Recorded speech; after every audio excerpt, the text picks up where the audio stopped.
সামনেই আসছে ভয়ানক তিনটি গ্রহণ, একটি সূর্যগ্রহণ ও দুইটি চন্দ্রগ্রহণ।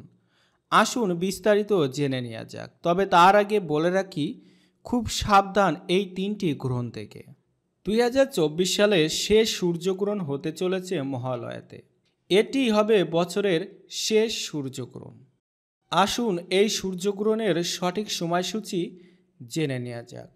2024 সালের দ্বিতীয় ও শেষ সূর্যগ্রহণ হবে 2 অক্টোবর 2024।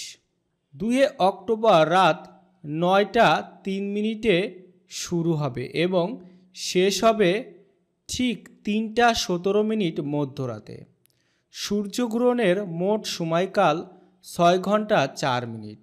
এই সূর্যগ্রহণটি ভারতবর্ষ থেকে দেখা যাবে না, তাই এই সূর্যগ্রহণের সূতককালও বিবেচনা করা হবে না। এবার জানব যে দুইটি চন্দ্রগ্রহণ বাকি আছে তার সঠিক সময়সূচি।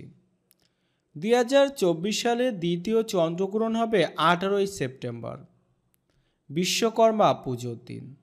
আর সাধারণত 17 কিংবা 18 সেপ্টেম্বর বিশ্বকর্মা পুজো হয়ে থাকে। ঠিক এই সময়কালের মধ্যেই কিন্তু পড়েছে বছরের দ্বিতীয় চন্দ্রগ্রহণ। গ্রহণ শুরু হবে ভারতীয় সময় অনুসারে সকাল 6:12 এবং শেষ হবে সকাল 10:17। এই গ্রহণের সময়কাল 4 ঘন্টা 40 মিনিট।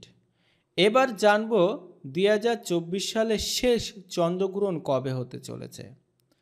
বছরের শেষ চন্দ্রগ্রহণ হবে দুর্গাপুজোর পর 17 অক্টোবর।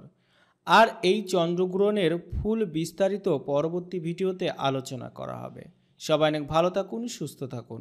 তবে একটা বিষয় সতর্ক থাকবেন, চন্দ্রগ্রহণ বা সূর্যগ্রহণ যাই হোক না কেন, গর্ভবতী মায়েরা অবশ্যই সতর্ক থাকবেন। সবাই অনেক ভালো থাকুন, সুস্থ থাকুন।